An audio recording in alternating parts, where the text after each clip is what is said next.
सातवां स्कंद, पांचवा अध्याय।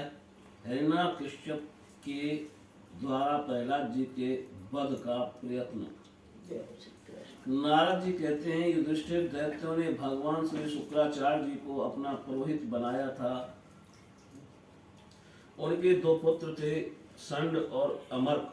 वे दोनों राजमहल के पास ही रहकर हिरण्यकश्यप के द्वारा भेजे हुए नीति निपुण बालक प्रहलाद को और दूसरे पढ़ाने योग्य दैत्य बालकों को राजनीति, अर्थनीति आदि पढ़ाया करते थे। प्रहलाद गुरुजी का पढ़ाया हुआ पाठ सुन लेते थे और उसे ज्यों का त्यों उन्हें सुना भी दिया करते थे, किंतु वे उसे मन से अच्छा नहीं समझते थे, क्योंकि उस पाठ का मूल आधार था अपने और पराई का झूठा आग्रह। युधिष्ठिर, एक दिन हिरण्यकश्यप ने अपने पुत्र प्रहलाद को बड़े प्रेम से गोद में लेकर पूछा, बेटा बताओ तो सही, तुम्हें कौन सी बात अच्छी लगती है? प्रहलाद जी ने कहा, पिताजी, संसार के प्राणी मैं और मेरे के झूठे आग्रह में पड़कर सदा ही अत्यंत उद्विग्न रहते हैं। ऐसे प्राणियों के लिए मैं यही ठीक समझता हूँ कि वे अपने अधर पतन के मूल कारण घास से ढके हुए अंधेरे कुएं के कारण इस घर को छोड़कर वन में चले जाएं और भगवान श्री हरि की शरण ग्रहण करें।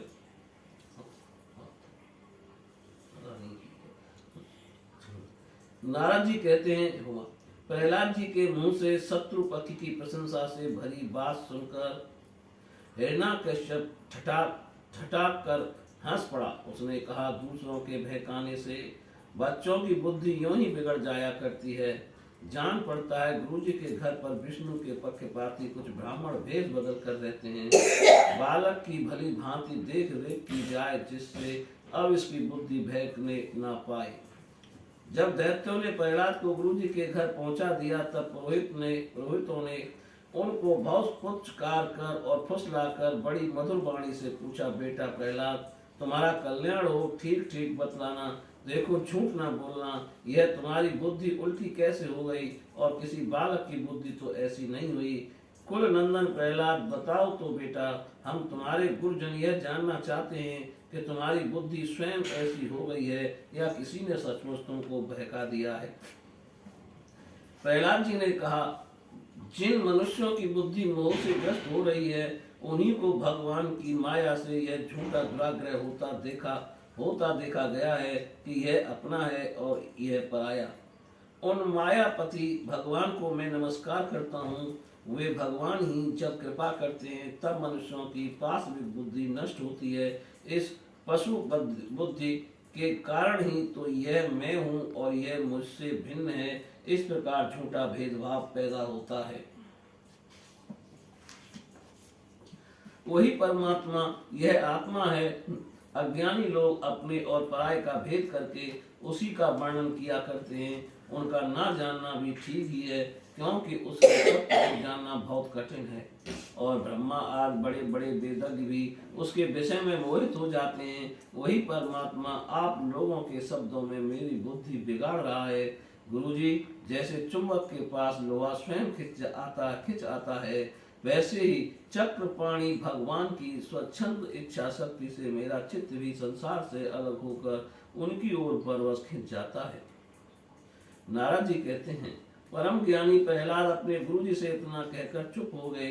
पुरोहित बेचारे राजा के सेवक एवं पराधीन थे, वे डर गए। उन्होंने क्रोध से प्रहलाद को झड़क दिया और कहा, अरे कोई मेरा बैंत तो लाओ, ये हमारी कीर्ति में कलंक लगा रहा है। इस दुर्बुद्धि कुलांगार को ठीक करने के लिए चौथा उपाय दंड ही उपयुक्त होगा। दैत्य वंश के चंदन वन में यह कांटेदार बबूल कहाँ से पैदा हुआ, जो विष्णु इस वन की जड़ काटने में कुल्हाड़े का काम करते हैं? यह नादान बालक उन्हीं की भेंट बन रहा है, सहायता हो रहा है। इस प्रकार गुरुजी ने तरह तरह से डांट डपट कर प्रहलाद को धमकाया और अर्थ, धर्म एवं काम संबंधी शिक्षा दी। कुछ समय के बाद जब गुरुजी ने देखा कि प्रहलाद ने साम, दान, भेद और दंड के संबंध की सारी बातें जान ली हैं, तब वे उन्हें उनकी माँ के पास ले गए। माता ने बड़े लाड़ प्यार से उन्हें नहला धुलाकर अच्छी तरह गहने कपड़ों से सजा दिया।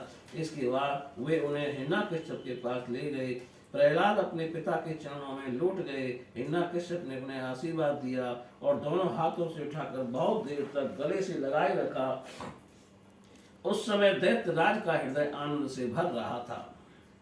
युधिष्ठिर हिरण्यकश्यप ने प्रसन्न मुख से प्रहलाद को अपनी गोद में बैठाकर उनका सिर सूंघा। उनके नेत्रों से प्रेम के आंसू गिर गिर कर प्रहलाद के शरीर को भिगोने लगे। उसने अपने पुत्र से पूछा।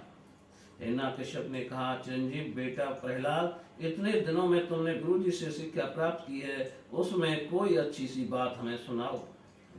प्रहलाद जी ने कहा, पिताजी, विष्णु भगवान की भक्ति के 9 भेद हैं।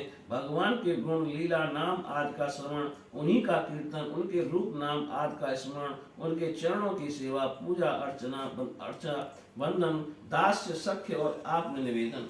यदि भगवान के प्रति समर्पण के भाव से यह 9 प्रकार की भक्ति की जाए तो मैं उसी को उत्तम अध्ययन समझता हूँ।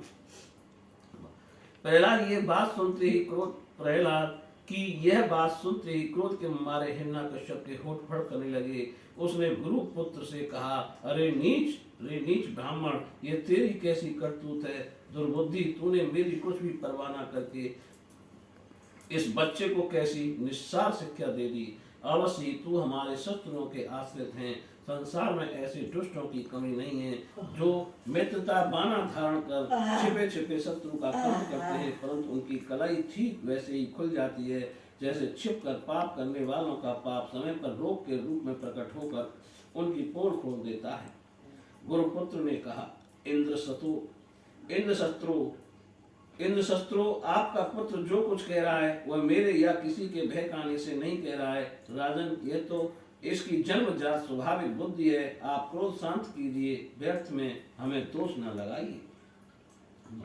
नारद जी कहते हैं, युधिष्ठिर जब गुरुजी ने ऐसा उत्तर दिया तब हिरण्यकश्यप ने फिर प्रहलाद से पूछा, क्यों रे, यदि तुझे ऐसी अहित करने वाली खोटी बुद्धि गुरुमुख से नहीं मिली तो बता कहां से प्राप्त हुई। प्रहलाद जी ने कहा, पिताजी, संसार के लोग तो पिसे हुए को पीस रहे हैं, चबाए हुए को चबा रहे हैं। इनकी इंद्रियां बस में ना होने के कारण वे भोगे हुए विषयों को ही फिर भोगने के लिए संसार रूप घोर नरक की ओर जा रहे हैं। ऐसे ग्रहासक्त पुरुषों की बुद्धि अपने आप किसी के सिखाने से अथवा अपने ही जैसे लोगों के संग से भगवान श्री कृष्ण में नहीं लगती। जो इंद्रियों से दिखने वाले बाह्य विषयों को परम इष्ट समझकर मूर्खतावश अंधों के पीछे अंधों की तरह गड्ढे में गिरने के लिए चले जा रहे हैं और वेदवाणी रूप रस्सी के काम्य कर्मों के दीर्घ बंधन में बंधे हुए हैं, उनको यह बात मालूम नहीं है कि हमारे स्वार्थ और परमार्थ भगवान विष्णु ही हैं। उन्हीं की प्राप्ति से हमें सब पुरुषार्थों की प्राप्ति हो सकती है। जिनकी बुद्धि भगवान के चरण कमलों का स्पर्श कर लेती है, उनके जन्म मृत्यु रूप अनर्थ का सर्वथा नाश हो जाता है। परंतु जो लोग अकिंचित भगवत प्रेमी महात्माओं के चरणों की धूल में स्नान नहीं कर लेते, उनकी बुद्धि काम्य कर्मों का पूरा सेवन करने पर भी भगवत चरणों का स्पर्श नहीं कर सकती, भगवत चरणों का स्पर्श नहीं कर सकती। प्रहलाद जी इतना कहकर चुप हो गए। हिरण्यकश्यप ने क्रोध के मारे अंधा होकर उन्हें अपनी गोद से उठाकर भूमि पर पटक दिया।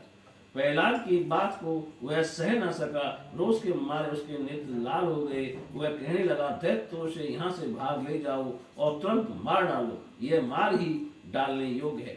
देखो तो सही, जिसने इसके चाचा को मार डाला, अपने सुहृद सज्जनों को छोड़कर यह नीच दास के समान उसी विष्णु के चरणों की पूजा करता है। हो ना हो इसके रूप में मेरे भाई को मारने वाला विष्णु ही आ गया है।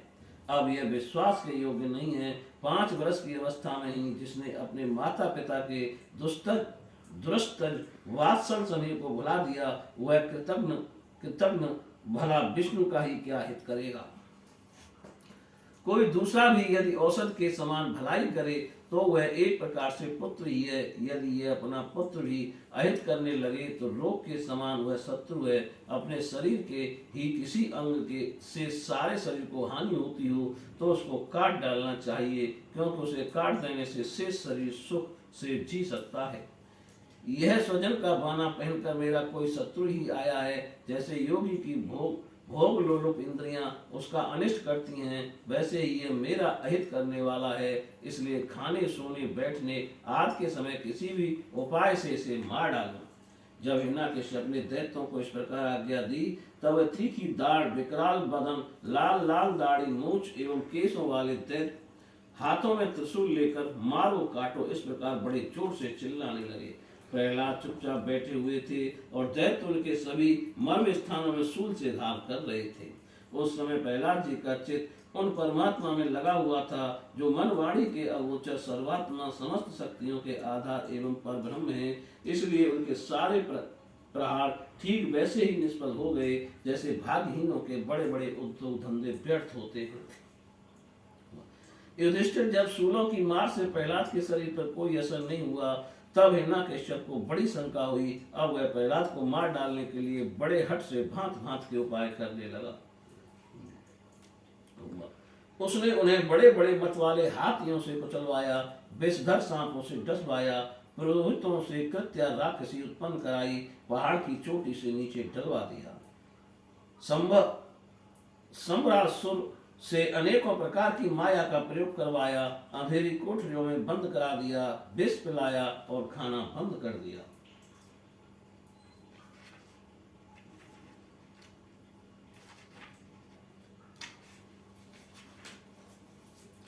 बर्फीली जगह दहकती हुई आग और समुद्र में बारी बारी से जलवाया, आंधी में छोड़ दिया तथा पर्वतों के नीचे दबा दिया, परंतु इनमें से किसी भी उपाय से वह अपने पुत्र निष्पाप प्रहलाद का बाल भी बांका न कर सका।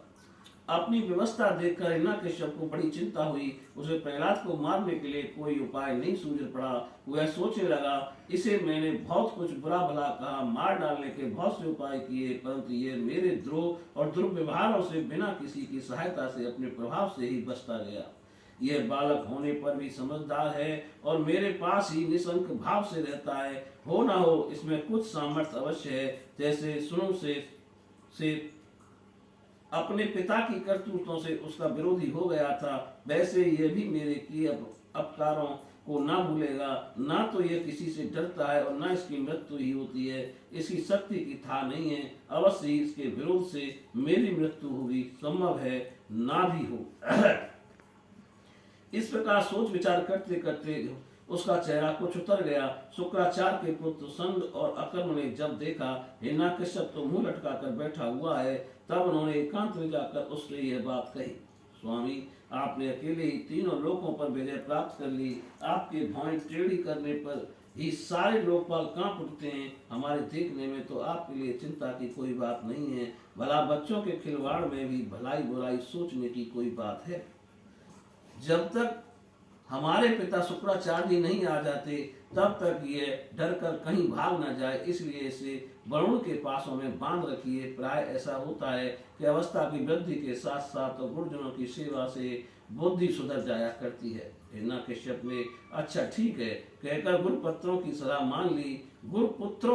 मान ली और कहा कि इसे इन धर्मों का उपदेश करना चाहिए जिनका पालन गृहस्थ नरपति किया करते हैं।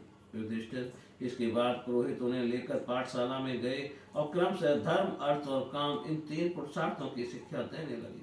प्रहलाद वहाँ अत्यंत नम्र सेवक की भांति रहते थे, परंतु गुरुओं की वह शिक्षा प्रहलाद को अच्छी न लगी, क्योंकि गुरुजी उन्हें केवल धर्म, अर्थ और काम की ही शिक्षा देते थे।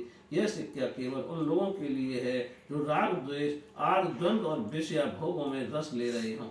एक दिन गुरुजी गृहस्थी के काम से कहीं बाहर चले गए थे। छुट्टी मिल जाने के कारण समवयस्क बालकों ने प्रहलाद जी को खेलने के लिए पुकारा। प्रहलाद जी परम ज्ञानी थे, उनका प्रेम देखकर उन्होंने उन बालकों को ही बड़ी मधुर वाणी से पुकार कर अपने पास बुला लिया। उनसे उनके जन्म मरण की गति भी छिपी नहीं थी। उन पर कृपा करके हंसते हुए से उन्हें उपदेश करने लगे। युधिष्ठिर वे सब अभी बालक ही थे, इसलिए राग, द्वेष परायण, विषय भोगी पुरुषों के उपदेशों से चेष्टा उनसे उनकी बुद्धि अभी दूषित नहीं हुई थी। इसी से और प्रहलाद जी के प्रति आदर बुद्धि होने से उन सब ने अपनी खेल कूद की सामग्रियों को छोड़ दिया तथा प्रहलाद जी के पास जाकर उनके चारों ओर बैठ गए और उनके उपदेश में मन लगाकर बड़े प्रेम से एकटक उनकी ओर देखने लगे। भगवान के परम प्रेमी भक्त प्रहलाद का हृदय उनके प्रति करुणा और मैत्री के भाव से भर गया तथा वे उनसे कहने लगे, बोलिए श्री कृष्ण भगवान की जय।